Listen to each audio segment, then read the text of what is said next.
Assalamualaikum warahmatullahi wabarakatuh. Salam sejahtera bagi kita semua. Jumpa lagi bersama Lubayday Channel. Masih tetap di video-video saluran dan channel tentang pendidikan. Kali ini saya akan menyampaikan materi tentang etika bergaul. Tapi sebelum disimak materinya, jangan lupa subscribe, like, komen, dan share Lubayday Channel. Disimak materinya ya. Etika bergaul dalam hidup bermasyarakat mempunyai tujuan, yakni dapat memahami arti pentingnya etika bergaul dan menjunjung tinggi nilai norma yang diyakini oleh masyarakat, serta mampu bergaul dengan menyesuaikan diri sesuai etika yang ada dalam masyarakat. Persepsi berkaitan dengan etika bergaul di dalam masyarakat. Dalam kehidupan sehari-hari, etika sangatlah penting peranannya, karena dengan adanya etika maka dapat mengatur bagaimana manusia itu dapat bergaul atau bersosialisasi dengan sesamanya. Yang mendasari tumbuh kembangnya etika dalam kehidupan kita adalah agar perbuatan yang tengah kita jalankan sesuai dengan adat atau kebiasaan yang berlaku dan tidak bertentangan dengan hukum yang berlaku. Etika memegang peranan penting dalam membangun sikap manusia saat bergaul di masyarakat, serta dalam harmonisasi pergaulan di masyarakat, khususnya masyarakat multikultur seperti di Indonesia.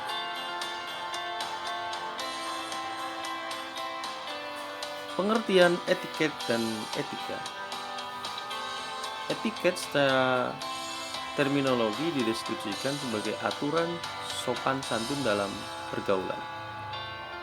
Mengabaikan sopan santun sering menimbulkan perselisihan atau kesalahpahaman. Etiket merupakan sarana atau alat untuk kelancaran dalam pergaulan dan juga membantu dalam mencapai cita-cita kita. Sedangkan perbedaan etiket dan etika,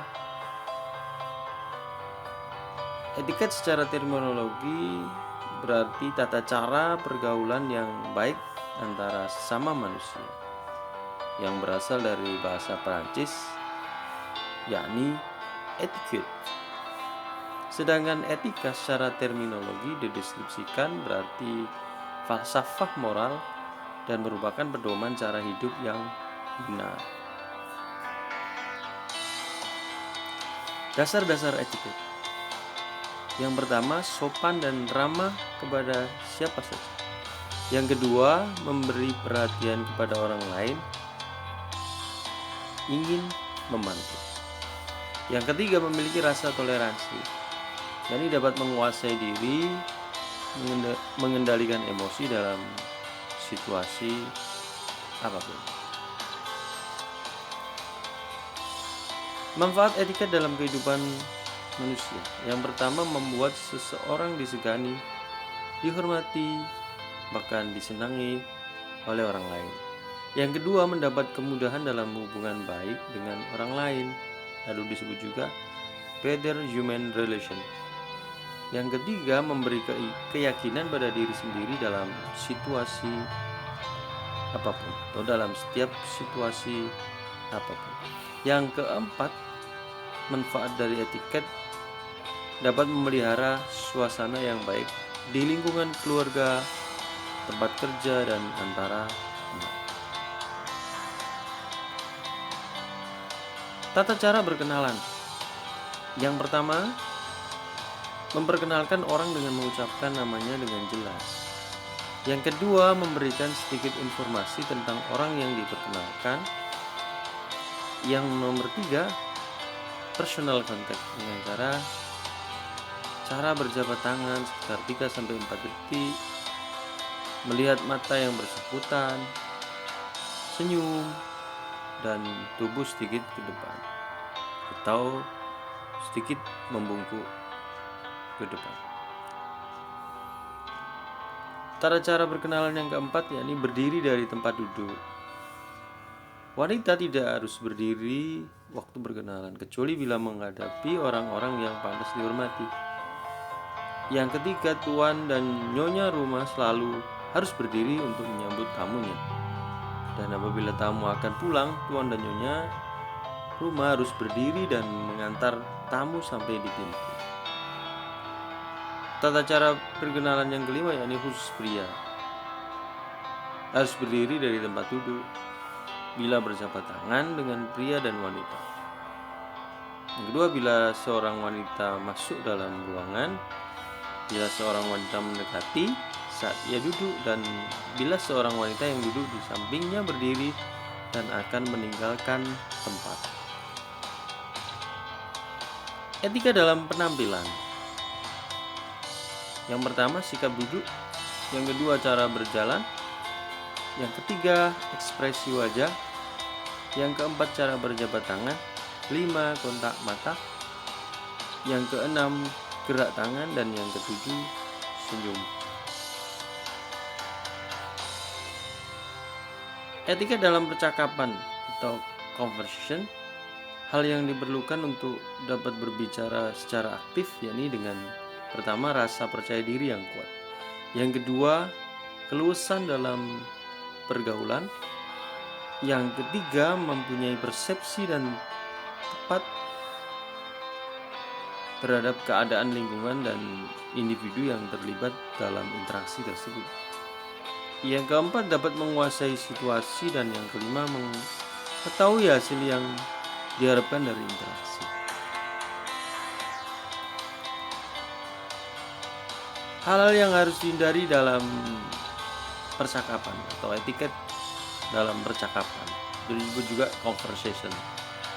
Yang pertama, memotong pembicaraan orang lain. Yang kedua, memonopoli pembicaraan atau percakapan. Yang ketiga, membual tentang diri sendiri. Yang keempat, berbicara hal-hal yang dapat menimbulkan pertentangan. Yang kelima, pembicaraan tentang penyakit, kematian, dan lain-lain. Yang keenam, menanyakan harga barang orang lain. Ketujuh, menanyakan masalah yang sifatnya pribadi. Dan yang kedelapan, hal-hal yang harus dihindari dalam percakapan adalah gosip atau berita yang belum tentu kebenarannya. Ciri-ciri orang yang menghayati tata krama dengan baik. Yang pertama, memiliki rasa percaya diri pada waktu menghadapi masyarakat dari tingkat manapun, mulai yang tingkat bawah sampai tingkat atas. Yang kedua, segala tingkah laku dan ucapannya mencerminkan perhatian kepada orang lain. Yang ketiga, sopan, ramah, selalu menunjukkan sikap yang menyenangkan kepada siapa saja. Yang keempat, dapat menguasai diri, selalu berusaha tidak menyinggung perasaan orang lain, menyakiti atau mengganggu pikiran orang lain. Dan yang kelima, usahakan tidak membuat kecewa, gusar, apalagi membuat marah orang lain, walaupun diri sendiri baru atau sedang dalam keadaan sedih, kesal, lelah, atau jenuh.